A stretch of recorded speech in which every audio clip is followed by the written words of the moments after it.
Santo Alfonsius Liguori dalam satu refleksinya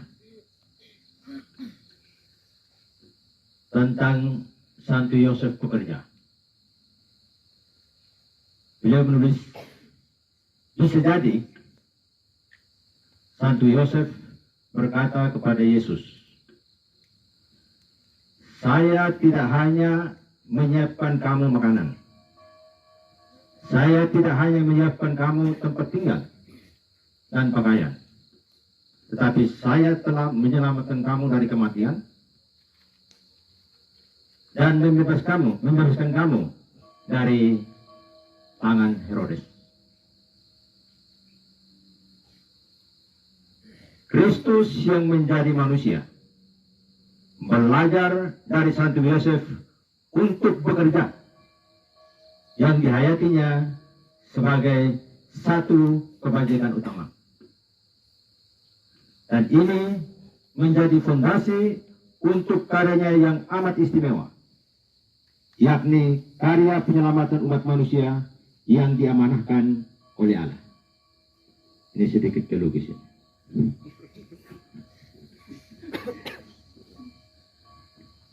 Dengan menjalankan tugas dan tanggung jawab, kita sebetulnya dipanggil untuk ambil bagian dalam karya Allah ini. Karya-karya kita semestinya mewartakan martabat kemanusiaan. Karya-karya kita semestinya berdampak membebaskan, sejalan dengan misi Yesus Kristus untuk menyelamatkan dunia ini. Dan ini ditegaskan oleh Paus Fransiskus dalam satu dokumen penting, yakni Patris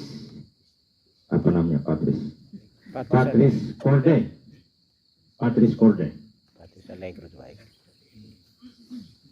Beliau menulis begini: kerja adalah suatu bentuk partisipasi dalam karya penyelamatan, suatu peluang untuk mempercepat kedatangan kerajaan Allah.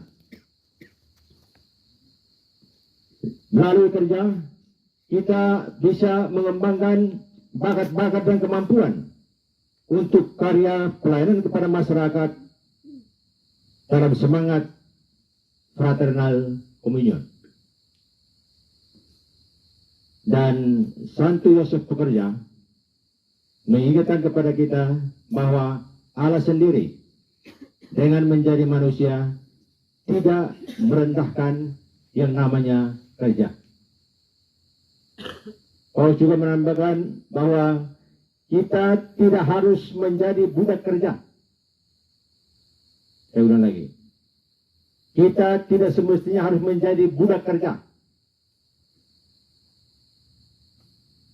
Kerja tidak harus mendominasi hidup kita sampai membuat hidup kita tidak seimbang.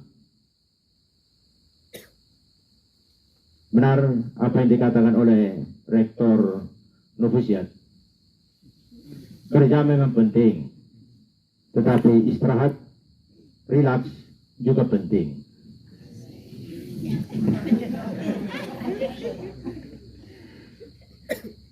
Saudara-saudariku yang terkasih, setiap pekerjaan atau karya kita memiliki potensi untuk meningkatkan martabat kemanusiaan, karena di saat yang sama kita berkolaborasi dengan Sang Penyelamat untuk melanjutkan karya-karya Allah di dunia ini. Dan Yesus sendiri bersabda, siapa yang percaya kepadaku akan melaksanakan karya-karya yang sama persis seperti yang saya lakukan. Setuju? Setuju? Berikan tepuk tangan sama saya dong.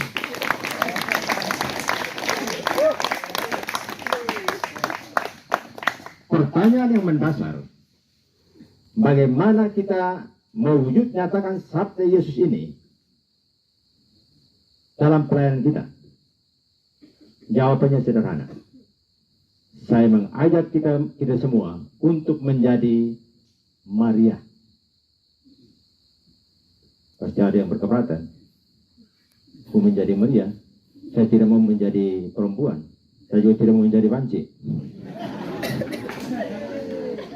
Saya akan menjelaskan apa itu Maria. Maria, M.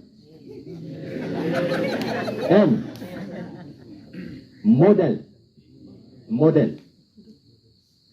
Artinya, dalam menjalankan tugas-tugas pelayanan, kita harus menjadi role model.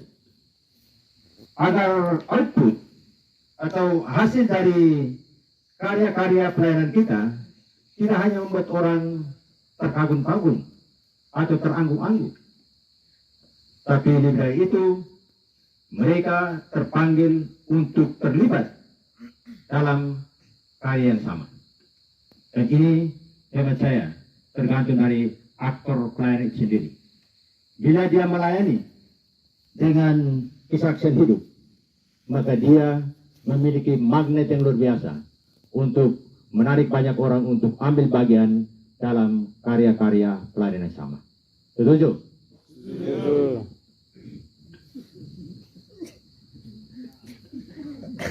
Kedua, A. Mental adaptif.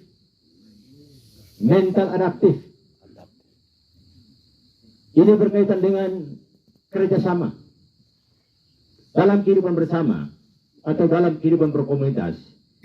Kita tidak bekerja sendirian, tetapi selalu bekerja dalam tim atau yang namanya teamwork. Dan di sini ada momen-momen tertentu di mana kita harus mengorbankan ego kita. Rela mengalah untuk bisa beradaptasi dengan keinginan majority. Saya kira ini dirasakan oleh para pembina di saat mereka membuat voting. Walaupun salah satu bilang negatif, tetapi yang 4 itu bilang positif, terpaksa harus mengalah. Dan itu mereka ayat itu. Akan tetapi, kalau hanya sekedar beradaptasi, maka hampir pasti kita tidak ada yang dinamakan sense of belonging atau rasa memiliki terhadap tugas atau pekerjaan yang kita lakukan. Dan untuk itu, salah satu kebajikan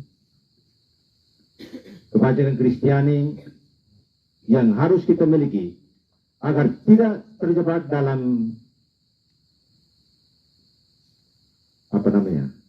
adaptasi asal-asalan atau sekedar menyenangkan orang lain adalah R, rendah hati.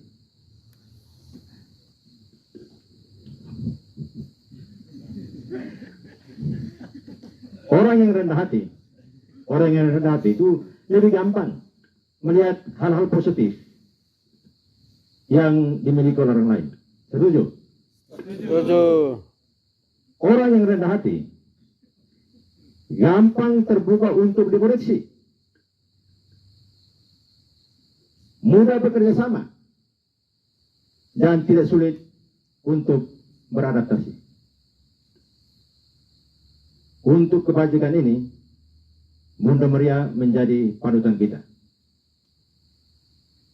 termasuk Yosef juga. Keputusan untuk menerima panggilan menjadi ibu Tuhan, dia tidak berlarut-larut dalam ketakutan dan kecemasan. Dia begitu cepat memutuskan untuk beradaptasi dengan kehendak Tuhan. Maka ia berkata, "Aku ini hamba Tuhan, terjadilah padaku menurut perkataanmu." Setuju? Setuju. Dan menurut psikolog Novi Setnino, Pater Carne. Dia pernah berkata kepada saya bahwa pada umumnya orang yang rendah hati itu bekerja dengan hati yang ikhlas. Kesetiaannya 90% tidak diragukan. Karena itu janganlah segan-segan untuk menjadi rendah hati. Dan huruf I, intimasi. Intimasi yang dimasukkan di sini bukannya membangun hubungan intim dengan someone else, melainkan membangun hubungan intim dengan Tuhan. Bekerja atau berkarya dengan semangat yang berkobar-kobar adalah sesuatu yang sangat terpuji di mata sesama manusia. Ingat baik-baik itu. Tetapi motivasi dan tujuan di balik semangat yang berkobar-kobar hanyalah Anda dan Tuhan yang tahu.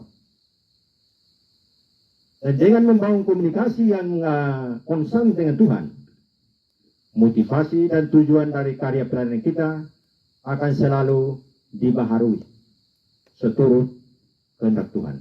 Karena itu dalam komunitas formasi seperti Novisiat Nenuk sangat ditekankan itu keheningan, silensium. Ada satu pernyataan dalam bahasa Inggris, silence is not the absence of words, but silence is full of meaningful words. Mantap. Saya kira artinya sederhana, bahwa di saat kita berdiam diri, di saat kita merenung atau beristirahat bersama dengan Tuhan, tidak berarti bahwa kita ketiadaan kata-kata, melainkan di saat silensium, di saat ketenangan, kita justru menemukan banyak kata yang sangat berarti buat kehidupan kita. Berjalan bersama Tuhan dalam setiap karya pelayanan, kita tidak akan terjerumus dalam frustrasi konyol. Karena kita yakin dan percaya bahwa bukannya kita yang berkarya atau melayani, melainkan Tuhanlah yang berkarya atau melayani dalam dan lewat diri kita. Dan bertolak dari keyakinan ini, saya berani katakan bahwa karya-karya kita akan bernuansa agape. Artinya, karya pelayanan kita dengan cinta tanpa batas, dengan cinta tanpa syarat, atau pelayanan kita dengan unconditional love, sebagaimana yang dilakukan atau sebagaimana yang terbaca dalam diri Tuhan kita Yesus Kristus.